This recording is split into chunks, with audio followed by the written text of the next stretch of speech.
പാലക്കാട് മേപ്പറമ്പിൽ 15-കാരിയായ മകളെ ശല്യപ്പെടുത്തിയത് ചോദ്യം ചെയ്ത പിതാവിന്റെ ഓട്ടോറിക്ഷ കത്തിച്ചു. മേപ്പറമ്പ് സ്വദേശി റഫീഖിന്റെ ഓട്ടോറിക്ഷയാണ് കത്തിച്ചത്. സംഭവത്തിൽ പ്രദേശവാസിയായ യുവാവ് ആഷിഫും സുഹൃത്ത് ഷഫീഖും അറസ്റ്റിലായി.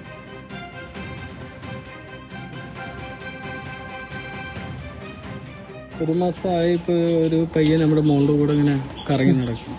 അപ്പോൾ മോളെ ശല്യം ചെയ്യുന്നു, സ്കൂളിൽ പോകാൻ പറ്റുന്നില്ല, ട്യൂഷന് പോകാൻ പറ്റില്ല. എന്നിട്ട് മോളൊരു കംപ്ലൈൻറ്റുകൾ കുറേ പറയുന്നുണ്ട്. അപ്പം കാറ് കൊണ്ടുവന്ന് നിർത്തിയിട്ട് കയറടി എന്നൊക്കെ പറഞ്ഞിട്ട് കുട്ടീനെ ഭീഷണിപ്പെടുത്തിയെന്ന് പറഞ്ഞു. അപ്പോഴാണ് നമ്മൾ ഇന്നലെ അവിടെ പോയി നിന്നത്. എന്താ സംഭവം അറിയണേ, ജോലി കഴിഞ്ഞ് വരുമ്പോൾ അതിനെ നിന്നതാണ്. ഈ ചെയ്യുന്നത് നീക്ക് എൻ്റെ ഈ കുട്ടികളെ തടയേണ്ട ആവശ്യം കുട്ടികളുടെ ഇതെന്ന് പറഞ്ഞപ്പോൾ അത് എൻ്റെ പെങ്ങളുടെ മകളാണെന്നൊക്കെ അവ ആദ്യം പറഞ്ഞു. അപ്പം ഞാൻ പറഞ്ഞു എൻ്റെ മോൾ എങ്ങനെയാണ് നിൻ്റെ പെങ്ങളുടെ മകളാകുക, അത് എൻ്റെ മോളല്ലേ എന്ന് പറഞ്ഞപ്പോൾ ഇല്ല ആൾ മാറിയതാണ്, അങ്ങനെയാണ് ഇങ്ങനെയാണെന്ന് പറഞ്ഞിട്ട് അന്ന് പോയി. ഞാൻ പറഞ്ഞു അത് കഴിഞ്ഞ് നമ്മൾ വന്നു. അവനും അവൻ്റെ അവിടേക്ക് പോയി വെല്ലുവിളിച്ചിട്ട് പോയി.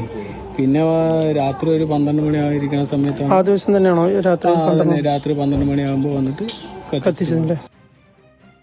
കൂടുതൽ വിവരങ്ങളുമായി അജിത് ബാബു ചേരുകയാണ്. അജിത്ത്, എന്താണ് കേസിന്റെ കൂടുതൽ വിശദാംശങ്ങൾ? രുചീഷ്, നമ്മളിപ്പോൾ ആ വീട്ടിലാണ് നിൽക്കുന്നത്. ഈ ഓട്ടോറിക്ഷ കാണുമ്പോൾ തന്നെ മനസ്സിലാകും ഇത് പൂർണ്ണമായും കത്തി നശിച്ച നിലയിലാണുള്ളത്. ഈ കുടുംബത്തിൻ്റെ ഏക വരുമാന മാർഗം കൂടിയാണ് ഈ ഓട്ടോറിക്ഷ. റഫീഖ് ഈ ഓട്ടോറിക്ഷ ഓടിച്ചാണ് 4 മക്കളടങ്ങുന്ന ഈ കുടുംബത്തെ മുന്നോട്ട് കൊണ്ടുപോകുന്നത്. സാമ്പത്തികമായൊന്നും വലിയ തരത്തിലുള്ള സാധ്യതയുള്ളൊരു കുടുംബമല്ല, ഒരുപാട് പ്രതിസന്ധികളൊക്കെ അനുഭവിക്കുന്ന ഒരു കുടുംബമാണ്. അവിടെയാണ് ഇത്തരത്തിൽ ഇന്നലെ രാത്രി തൻ്റെ മകളെ ശല്യപ്പെടുത്തിയത് ചോദ്യം ചെയ്തതിൻ്റെ പേരിൽ ഒരു ഓട്ടോറിക്ഷ രാത്രിയിലെത്തി കത്തിക്കുന്ന സാഹചര്യം ഉണ്ടായത്. അതും 15 വയസ്സുള്ള തൻ്റെ മകളെയാണ് ഇത്തരത്തിൽ നിരന്തരം ശല്യപ്പെടുത്തുന്ന ഒരു സാഹചര്യം ഉണ്ടായത്. അത് ചോദ്യം ചെയ്യുകയായിരുന്നു. അതായത് ഇത്തരത്തിൽ എങ്ങനെയാണ് ഈ സാഹചര്യം ഉണ്ടാകുന്നത്, നിരന്തരം മകൾ വീട്ടിലെത്തി സ്കൂളിലേക്ക് എത്തുമ്പോൾ പലതരത്തിലുള്ള പരാതികൾ കാറിൽ കയറാൻ ഉൾപ്പെടെ പറയുന്ന സാഹചര്യം ഉണ്ടെന്ന് അച്ഛനോട് പറഞ്ഞതിൻ്റെ അടിസ്ഥാനത്തിലാണ് ആ കാര്യങ്ങൾ ചോദിക്കുന്ന സ്ഥിതി ഉണ്ടാകുന്നത്. ആ ഘട്ടത്തിൽ അച്ഛൻ അവിടെ എത്തി കാര്യങ്ങൾ ചോദിച്ച് റഫീഖ് അവിടെ എത്തി കാര്യങ്ങൾ ചോദിച്ചപ്പോൾ തൻ്റെ പെങ്ങളുടെ മകളാണ് എന്നാണ് പറയുകയും ചെയ്തത്. പക്ഷേ അതിനുശേഷം എൻ്റെ മകളാണെന്ന് പറഞ്ഞതോടുകൂടി ക്ഷമിക്കണമെന്ന് ഉൾപ്പെടെ പറയുകയും ചെയ്തു. പക്ഷേ അതിനപ്പുറത്തേക്ക് അന്ന് രാത്രി തന്നെ ഇന്നലെ രാത്രിയിലെത്തി ഈ ഓട്ടോറിക്ഷ കത്തിക്കുന്ന സാഹചര്യമാണ് ഉണ്ടായത്. ഈ കുടുംബം ഇപ്പോൾ ആകെ വലിയ പ്രതിസന്ധിയിലാണ്. 2 പേരെ ഇപ്പോൾ ഇക്കാര്യത്തിൽ പോലീസ് അറസ്റ്റ് ചെയ്തിട്ടുണ്ട്. ഒന്ന് ഈ മേപ്പറമ്പ് സ്വദേശി ഇത്തരത്തിൽ ആഷിഖാണ് ഇത്തരത്തിൽ ഈ നടപടികളാകെ ചെയ്തത്.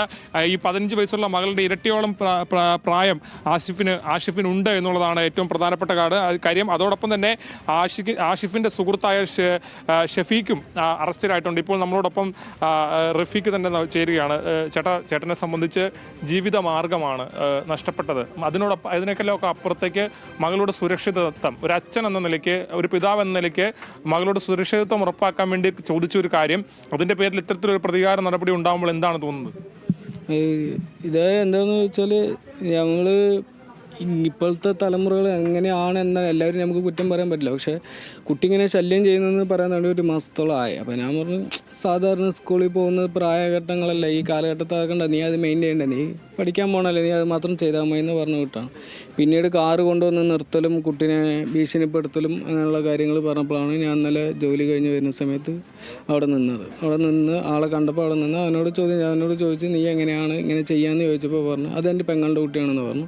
ഞാൻ പറഞ്ഞു എൻ്റെ മകൾ എപ്പോഴാണ് നിൻ്റെ പെങ്ങളുടെ കുട്ടിയായെന്ന് ചോദിച്ചപ്പോൾ അതിലൊക്കെ ആളും പറയാൻ അങ്ങനെയാണ്. അതിനുശേഷം ഞാൻ 2ാം മല്യത്തെയാണ്, എനിക്ക് എന്നെപ്പറ്റി നിങ്ങൾക്ക് അറിയില്ല എന്നൊക്കെ പറഞ്ഞ് എന്നെ ഭീഷണിപ്പെടുത്തിയിട്ട് പോയി. അപ്പോൾ ഞാൻ പറഞ്ഞു ഞാൻ 2ാം മല്യമുള്ള തന്നെയാണ്, നീ അതിനെക്കുറിച്ച് അന്വേഷിച്ചാൽ മതി എന്ന് ഞാൻ പറഞ്ഞു. അത് കഴിഞ്ഞ് വന്ന് രാത്രി 10 മണിക്കൊക്കെ ഇവിടെ വന്ന് തിരിഞ്ഞിട്ട് പോയി എന്ന് പറയണ കേട്ടു. പിന്നെ 12 മണിക്കാണ് ഇത് കത്തിച്ചത്. 12 ആകുമ്പോഴേക്കാണ് ഇങ്ങനെ സംഭവം ഉണ്ടായത്. ഞങ്ങളൊക്കെ ഉള്ളിൽ ഉറങ്ങുമായിരുന്നു. പിന്നെ പുക നിറഞ്ഞ് ശ്വാസം മുട്ടൽ കാര്യങ്ങൾ വന്നപ്പോഴാണ് ഞങ്ങൾ പുറത്തുനിന്ന്. അപ്പോഴേക്ക് ഇവിടെയുള്ള ആൾക്കാരെല്ലാം എണീച്ചിട്ടുണ്ടായിരുന്നു. അവരെല്ലാവരും വന്ന് എന്നോട് ഇന്നമാതിരി വണ്ടി കത്തണടാ, ആരാടാ നിനക്ക് ഇത്ര വലിയ ശബ്ദം? ഞാൻ പറയും എനിക്കറിയില്ല എന്നും പറഞ്ഞ് ഞങ്ങളെല്ലാവരും കൂടെ ഇത് കെടുത്താനുള്ള ശ്രമത്തിലായിരുന്നു. പിന്നെ രാവിലെ സ്റ്റേഷനിൽ പോയി. രാത്രി തന്നെ പോലീസുകാർ വന്നു. അത് കഴിഞ്ഞ് രാവിലെ സ്റ്റേഷനിൽ പോയി. സ്റ്റേഷനിൽ അവനെ അറസ്റ്റ് ചെയ്ത് വെച്ചിട്ടുണ്ടായിരുന്നു. പക്ഷേ നമുക്ക് ഇപ്പോഴും പേടി എന്താണെന്ന് വെച്ച് കഴിഞ്ഞാൽ അവൻ ഇതേ വൈരാഗ്യ ബുദ്ധിയാണെന്ന് പറഞ്ഞാൽ ഇനി സ്റ്റേഷനിൽ നിന്ന് ഇറങ്ങി വന്നു കഴിഞ്ഞാൽ ഇതിൻ്റെ അപ്പുറം ചെയ്യല്ലേ. ഞാൻ ഒറ്റയ്ക്കാണുള്ളത്, മക്കളും എല്ലാവരും പെണ്ണുങ്ങളാണ്. രുചീഷ്, അതിലൊരു കാര്യമുള്ളത്, 1/2 കിലോമീറ്റർ മാത്രം അപ്പുറത്താണ് ഇതിലെ പ്രതിയുടെ വീട്. സ്വാഭാവികമായും ഈ കുടുംബത്തിന് ഇപ്പോൾ വലിയ ആശങ്കയാണ്. ഈ പരാതി ഒത്തുതീർപ്പാക്കാൻ അടക്കമുള്ള ശ്രമങ്ങൾ ഇതിനോടകം അവരുടെ ബന്ധുക്കളുടെ ഭാഗത്തുനിന്ന് ഉൾപ്പെടെ ഉണ്ടായിട്ടുണ്ട്. പക്ഷേ ഈ കുടുംബം അതിന് തയ്യാറാകുന്നില്ല. കാരണം വലിയ തരത്തിലുള്ള പ്രതിസന്ധി തങ്ങൾ നേരിട്ടിരിക്കുകയാണ്, അനീതി നേരിട്ടിരിക്കുകയാണ്. ആ സമയത്ത് നിലപാടോടുകൂടി മുന്നോട്ട് പോകണമെന്ന് തന്നെയാണ് കുടുംബം തീരുമാനിക്കുന്നത്. അതോടൊപ്പം തന്നെ ഇവർക്ക് വലിയ തരത്തിലുള്ള പേടിയുണ്ട്. 4 മക്കളുമായി ജീവിക്കുമ്പോൾ ഇത്തരത്തിലുള്ള അതിക്രമങ്ങൾ ഇനിയും ഉണ്ടാകുമോ എന്നുള്ള ആശങ്ക അടക്കമുണ്ട്.